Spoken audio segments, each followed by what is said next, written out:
ஒரு வெள்ளாடு, ஓநாய், புல்லுக்கட்டு. இந்த கதை தெரியுமா உங்களுக்கு? வெள்ளாடு, ஓநாய், புல்லுக்கட்டு. இந்த கதை ஒரு படகோட்டியாக நாம் எடப்பாடியை வைத்துக் கொள்ளலாம். இந்த கதை தெரிந்தால் இதற்கு விடை தெரியும். இந்த கதையினுடைய விடையை நான் கடைசியிலே சொல்லுகிறேன். இந்த கதைப்படி அந்த படகுல ஒருத்தர் தான், 2 பேர் தான் பயணம் செய்ய முடியும். அக்கறைக்கு போக வேண்டும், அந்த கரைக்கு போகணும். ஓநாயும் ஆடும் இங்கே இருந்தால் ஓநாய் அடிச்சு சாப்பிட்றோம் ஆட்டை. புல்லுக்கட்டும் ஆடு இருந்தா ஆடு புல்லுக்கட்டை மேய்ஞ்சிரும். புல்லுக்கட்டையும் ஆடு மேய விடக்கூடாது. ஓநாயும் ஆட்டை அடித்து தின்னக்கூடாது. எல்லோருமே சேஃப்டியா அடுத்த கரையில் போய் சேரணும். படகோட்டியான எடப்பாடியார் எப்படி ஓட்டுவார்? அவருடைய சாமர்த்தியம் என்ன? விடை கடைசியாக நான் சொல்லுகிறேன். பேச்சுரிமை சேனல் நண்பர்கள் அனைவருக்கும் வணக்கம். அஇஅதிமுக பாரதிய ஜனதா கட்சி கூட்டணி அறிவிக்கப்பட்டிருக்கிறது. அதாவது தமிழகத்தில் என்டிஏ கூட்டணியினுடைய தலைவராக எடப்பாடியும், என்டிஏ கூட்டணிக்கு தலைமை தாங்கும் கட்சியாக அதிமுகவும் இருக்கும். அவர்கள் தலைமையிலே நாங்கள் செயல்படுவோம் என்று ஒரு சில படிகள் இறங்கி வந்து அறிவித்திருக்கிறார் அமித்ஷா. இதன் பின்னணியிலே இருக்கின்ற சூது என்ன? இந்த சூதாட்டத்தில் காய்கள் எப்படி நகர்த்தப்பட போகின்றன என்பதை பற்றி தான் பார்க்க போகிறோம். இது வாய்ஸ் ஆஃப் தமிழ் வழங்கும் பேச்சுரிமை சேனலை சப்ஸ்கிரைப் பண்ணுங்க, மறக்காம பெல் பட்டனை அழுத்து.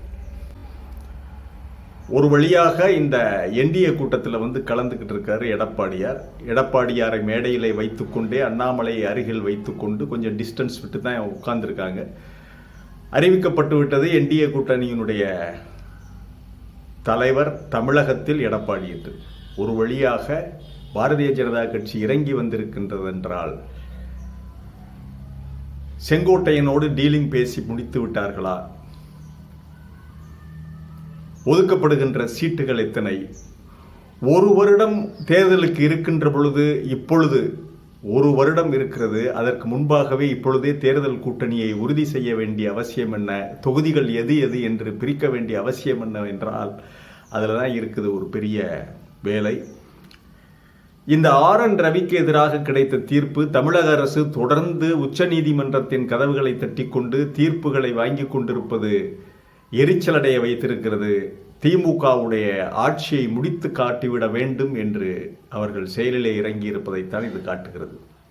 ஏன்னா ஒரு வருடம் முன்பாகவே தொகுதிகளை ஒதுக்குகிறார்கள் என்றால் தேர்தலுக்கு இவ்வளவு நாள் இருக்கும் பொழுது EVM மெஷின்களை அந்தந்த ரகப்படி பிரித்து எந்தெந்த தொகுதிகள் யாருக்கு என்று ஒதுக்கிக் கொள்ளுகின்ற பொழுது எந்த சின்னம் எங்கே வருகின்றது என்பதையும் பார்த்து பாரதிய ஜனதா கட்சியினுடைய சின்னம், அதிமுகவுடைய சின்னம், இவற்றையெல்லாம் எந்தெந்த இடத்துல ஒதுக்குறாங்க, எந்தெந்த தொகுதி யாருக்குங்கிறதையெல்லாம் தெளிவாக பார்த்து கொண்டால் தானே அதன் பிறகு அந்த செய்ய வேண்டிய வேலைகளை எல்லாம் செய்யலாம். அதற்கான டைமர் சுவிட்சுகள்லாம் பொருத்தணும். அந்த நாள் எண்ணுகின்ற நாள் வருகின்ற பொழுது அதெல்லாம் தொடங்கி வேலையை காட்ட வேண்டும் என்பதற்காகத்தான் முன்கூட்டியே இந்த தொகுதிகளை எல்லாம் ஒதுக்குறாங்க. ஒருவேளை எடப்பாடியாருக்கு இந்த தகவலை சொல்லியிருக்கலாம், நிச்சயம் திமுக ஆட்சி கிடையாது, நாம் கதையை முடிச்சிருவோம் அப்படின்னு சொல்லி. அப்படி அவர்கள் முடிக்கிறார்கள் என்றால் அதில் ஒன்று, இவர்கள் முதலிலே நின்ற உறுதிப்பாடு என்பது பாரதிய ஜனதா கட்சி முதல்ல இருந்த உறுதிப்பாடு என்ன?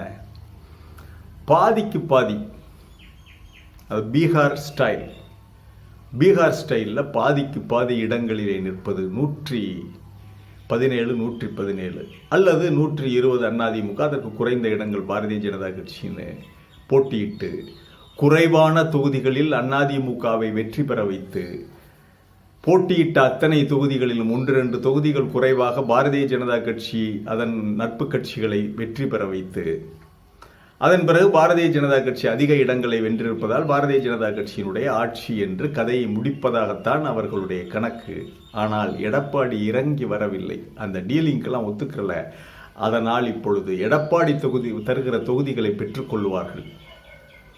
20 தொகுதினா 20 தொகுதியை பெற்றுக்கொள்வார் அமித்ஷா. 25 தொகுதிகள்னா 25 தொகுதிகளை பெற்றுக்கொள்வார். இதற்காகத்தான் செங்கோட்டையனை அழைத்து பேசியிருக்கலாம். என்ன, இப்போ இது ஷிண்டே மாடல். அதாவது அதிமுக தர்ற தொகுதிகளை ஏற்றுக்கொள்வது, அதிமுக வெற்றி பெறுவதற்கான எல்லா வேலைகளையும் பார்த்து விடுவது.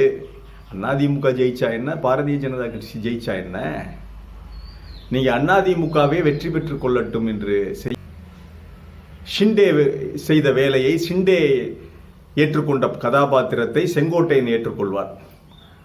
ஆட்சி அமைத்து 1 வருடங்களில் 1 வருடம் அல்லது 6 மாதத்தில் முதல்வர் எடப்பாடியை கவிழ்த்துவிட்டு செங்கோட்டையின் தலைமையில் ஒரு 3இல் 2 பகுதி பேர்னா கிட்டத்தட்ட ஒரு 80 பேர் அல்லது 70 அதிமுகவினரை செங்கோட்டையன் தலைமையில் உடைத்து கொண்டு வெளியே வந்து செங்கோட்டையன் தலைமையில் ஆட்சி,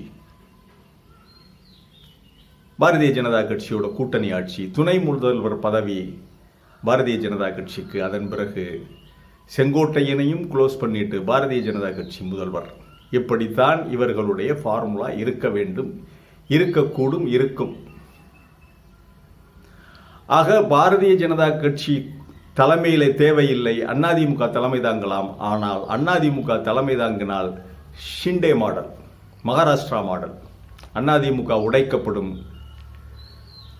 எடப்பாடி வெளியேற்றப்படுவார். ஒரு 20-25 எம்எல்ஏக்களோடு எடப்பாடி வெளியேற வேண்டிய சூழ்நிலை வரும். அதன் பிறகு செங்கோட்டையன் இங்கே முதல்வராகுவார். அதன் பிறகு பாரதிய ஜனதா கட்சியினுடைய அண்ணாமலையோ நயினார் நாகேந்திரனோ முதல்வராக இருப்பார்கள். இதுதான் அவர்கள் போட்டிருக்கிற திட்டம். இந்த திட்டம் தெளிவாக விளங்கிவிட்டது. எடப்பாடியும் இறங்கி வந்து இந்த கேம் பிளே பண்றார்.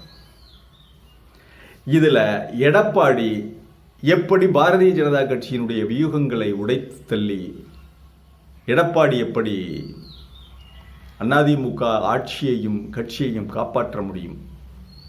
எப்படியோ அண்ணாமலை பதவி காலியாகிவிட்டது. அண்ணாமலை தன்னை தவிர யாரும் பாரதிய ஜனதா கட்சியில் இவ்வளவு மிகப்பெரிய பெயரை எடுத்து விடக்கூடாது, புகழ் சேர்த்து விடக்கூடாது. அப்படி ஒரு சூழ்நிலை வருகின்ற பொழுது, அப்படி ஷிண்டே மாடலில் உடைக்கின்ற பொழுது தன்னுடைய முக்கியத்துவம் இருக்க வேண்டும். அல்லது அந்த சீனுக்கே பாரதிய ஜனதா கட்சி வரக்கூடாது, அது எக்கேட கெட்டு போகட்டும், அழிந்தாலும் பரவாயில்லை என்ற நினைப்பில் தான் அண்ணாமலை இருக்கிறார். ஆகவே அதற்கான வேலையை அண்ணாமலை பார்ப்பார். இந்த இவிஎம் மெஷின்களின் மூலம், இந்த கூட்டணியில் இவிஎம் மெஷின்களின் ஒரு பங்காளிகளாக இருக்கலாம். பாரதிய ஜனதா கட்சி இறங்கி வந்திருப்பதனுடைய நோக்கமே செங்கோட்டையனிடம் அவர்கள் உத்தரவாதம் பெற்றுவிட்டார்கள் என்றுதான் தெரிகிறது. ஏன்னா செங்கோட்டையன் பழைய தலைவர், நீண்ட நாள் ஒரு பாரம்பரியம் உள்ளவர். அதனால் அவருக்கு அஇஅதிமுகவினுடைய அத்தனை தொண்டர்களாக இருந்து எம்எல்ஏக்களாக வந்தவர்கள், மந்திரிகள் அத்தனை பேரிடமும் தொடர்பு உள்ளது, பரிச்சயம் உள்ளது. அவர் ஒரு 70-80 பேரை கூப்பிட்டா வந்துருவாங்க என்று அவர்களுடைய ஐடியா. ஆக செங்கோட்டையனும் எத்தனை நாள் தான் இப்படி இருக்கிறது, அவரும் முதல்வராவதற்கான ஒரு வாய்ப்பு, அதையும் அதிமுகவினர் ஏற்றுக்கொள்வார்கள் என்ற கணக்கு போட்டு வைத்திருக்கிறது பாரதிய ஜனதா கட்சி. ஆகவேதான் இந்த கணக்கும் எடப்பாடியாருக்கு தெரியும். ஒரு வருஷம் நிம்மதியா பொழுது ஓட்டலாம்ல, எலெக்ஷன் தேதி டிக்ளேர் பண்ற வரைக்கும். அந்த எலெக்ஷன் தேதி டிக்ளேர் பண்ணும் பொழுது இந்த கூட்டணி தொடர்தா என்று பார்ப்போம். அப்படி தொடர்ந்தாலும் அதிமுகவினர் உள்ளடி வேலைகளை பார்க்க மாட்டார்கள் என்பது என்ன நிச்சயம்? பாரதிய ஜனதா கட்சி நிற்கின்ற இடங்களிலெல்லாம் காலை வாரி விடுங்கள் என்று எடப்பாடி உத்தரவிட மாட்டார் என்பது என்ன நிச்சயம்? இரண்டாவது, திராவிட முன்னேற்றக் கழகம் ஒரு 50, 51, 52% வாக்குகளை வாங்குகிறது என்றால் அதற்கு மேல் ஒரு 15% வாக்குகள் அதிகமாக மெஷின்ல போலாகும். பிறகு ஓட்டு எண்ணும் பொழுதுதான் தெரியும்.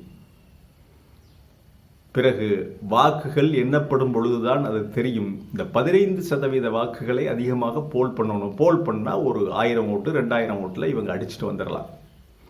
அதை எப்படி செய்வார்கள்?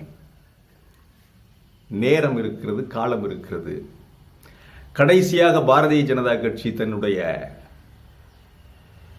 பல்வேறு டெக்னாலஜிகள் எல்லாத்தையும் எடுத்துக்கொண்டு இந்த தடவை தமிழகத்திலே திராவிட முன்னேற்றக் கழகத்தை காலி செய்துவிட்டு ஆட்சியை நாம் எந்த வகையிலும் கைப்பற்ற வேண்டும் என்று வந்திருக்கிறார்கள். ஆனால் மாடு பிடிபட போகிறது தமிழ்நாட்டில் தான். நல்லா தெரிஞ்சுக்கிறங்க. சவுளை கட்டிடுவானுங்க, சவுல் ஏறி மாட்டை அடக்க போறானுங்க. பாரதிய ஜனதா கட்சி என்ற அடங்காத மாட்டை அடக்கப் போவது தமிழகத்திலே தான் அடக்கப்பட போவது. அடக்குபவன் தமிழன் தான். இங்கிருந்து தான் அவர்களுடைய அழிவு தொடங்கும். சரி, இந்த ஆடு புல்லுக்கட்டு கதையை நம்ம பார்த்துடலாம். ஆரம்பத்தில் சொன்னேன்ல, ஆடு புல்லுக்கட்டு. இப்போ இதை சேஃப்டியாக கொண்டு போகணும்னா படகோட்டி எடப்பாடியார் என்ன செய்யணும்? முதல்ல ஆட்டை படகுல ஏற்றிக்கிட்டு அந்த கரையில் கொண்டு வைத்து விடுவார். அதன் பிறகு அவர் இங்கே வந்து, ஏன்னா படகுல 2 பேர் தான் போக முடியும், படகில் 2 பேர் தான் போக முடியும். அந்த ஆட்டை அக்கறையில் விட்டு இங்கே வருவார். இங்கே வந்து புல்லுக்கட்டை எடுத்துக்கிட்டு எடப்பாடி அங்கே போவார். அங்கே போய் புல்லுக்கட்டை வச்சுட்டு ஆட்டை தூக்கி படகுல வச்சு திருப்பி இந்த கரையை கொண்டு வந்துடுவார். இந்த கரைக்கு கொண்டு வந்துட்டு ஓநாயை படகுல ஏற்றி அந்த கரையை கொண்டு போவார். அங்கே கொண்டு போய் புல்லுக்கட்டோட ஓநாயை நிப்பாட்டி வச்சிருவார். அங்கே புல்லுக்கட்டை ஓநாய் சாப்பிடாது. திரும்பி வந்து ஆட்டை ஏற்றிக்கிட்டு அங்கே போவார். இதுதான் இந்த ஆடு ஓநாய் கதை. ஆட்டையும் ஓநாயையும் புல்லுக்கட்டையும் எப்படி மாற்றி வைப்பது என்று மாற்றி வைக்க தெரிகின்ற சூட்சுமம் தெரிந்துவிட்டால் எடப்பாடியார் வெற்றி பெற்று விடுவார். பாரதிய ஜனதா கட்சி வாளர்ந்த நரியாக ஓடிவிடும். ஓட்டிவிடணும், விரட்டி அடிக்கப்பட வேண்டும். அதற்கு அண்ணாமலை தன்னாலான உதவிகளையும் செய்வார் என்பதுதான் நம்முடைய எண்ணம். மீண்டும் ஒரு காணொளியிலே சந்திக்கிறேன். இது வாய்ஸ் ஆஃப் தமிழ் வழங்கும் பேச்சுரிமை சேனலை சப்ஸ்கிரைப் பண்ணுங்க, மறக்காம பெல் பட்டனை அழுத்துங்க. கமெண்ட் செய்யுங்கள், ஷேர் செய்யுங்கள், பிடித்திருந்தால் லைக் செய்யுங்கள். நன்றி, வணக்கம்.